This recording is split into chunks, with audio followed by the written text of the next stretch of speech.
and welcome to the story of Great Bear Rainforest and the promise of collaboration. Great Bear Rainforest is a temperate rainforest extending over 6.5 million hectares along western Canada's central and northwestern coast. Home to 26 First Nations, it is the largest coastal temperate rainforest in the world. For context, that's the same size as the country of Ireland. With a high biodiversity of animals, plant, and marine life, along with equally as diverse cultures and geographies, the Great Bear Rainforest is the perfect place for human-wildlife conflict. It all began with conflict, as any good story does. Fierce enemies, the forest sector and the indigenous First Nation protesters, fighting against the sector, protesting old-growth logging practices in their ancestral homelands. Indigenous citizens minted the rainforest with the moniker Great Bear, after the white-coated Kermode bear, known to the indigenous peoples as a spirit bear, endemic to the region. The 91 election brought new political minds to the fore, and the political stage was set for a big risk.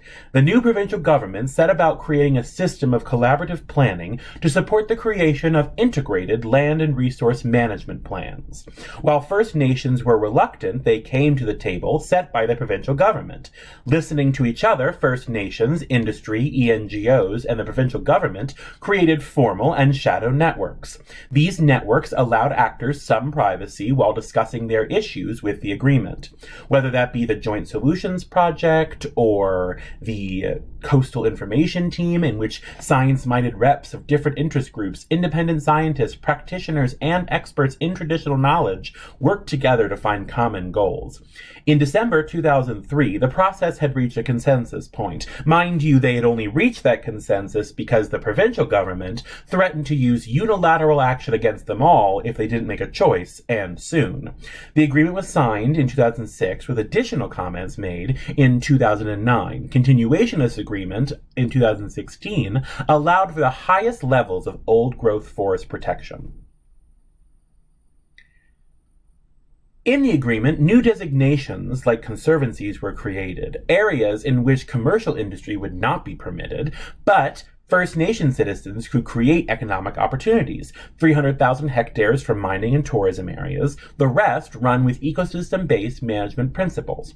The carbon sequestration project within the Great Bear Rainforest is one of the reasons Western Canada is so much further than its rival provinces in meeting Canada's climate goals. During the planning process, the economic incentive to not log the forest came from a compromise to prioritize human well-being, especially the well-being of First Nations who need the economic outputs of the rainforest to survive and keep their way of life. Revenues from timber sales and carbon credits, in theory, create balance between employment opportunities and ecosystem integrity. The basics of a carbon bank are simple enough. Individuals buy and trade permits on a carbon market to buy shares in an emitter's carbon production. Governments create permits that allow companies to hold them to emit a certain amount of carbon. One credit permits the emission of mass equal to 1 ton of carbon dioxide. The logic is even simpler. Companies that pollute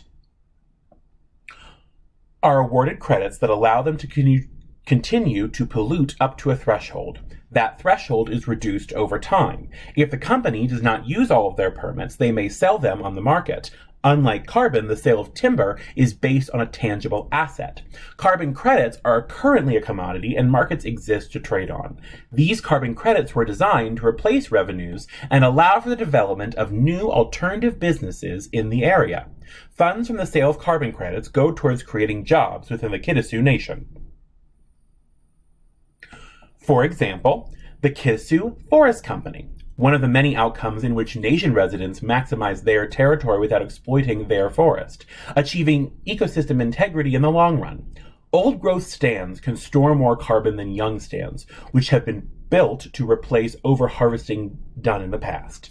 Companies are incentivized to reduce emissions. In my example, it's incentivization by selling offsets on the market. This reason is why the Great Bear Rainforest Sequestration Project hopes to make a difference. By making extra permits, more companies will buy into these carbon markets, and the additionality increases in the long term as growing stock increases. According to models by Grice et al. 2019, carbon intake peaked at 160 years and then began to decrease in following years, with the first half of the model cycle sequestering more and more carbon, generating greater additionality every year. Eventually, additionality begins to decrease, not that carbon isn't being absorbed, only that less carbon is being absorbed year to year. This is the lag from juvenile trees growing up and sequestering carbon for growth to match old growth foresting. Perfection is impossible. Since the implementation of the agreement in 2016, nation residents have lamented the lack of inclusion in the process after the planning stage. They see industry and governments only interested in the nation's opinion when it comes to a photo op. Trust is a muscle that took a decade to build, and the biggest positive outcome other than ecological integrity to come out of this process. We must not lose that for the desire to build more. And these are the wonderful people that helped me figure all this stuff out.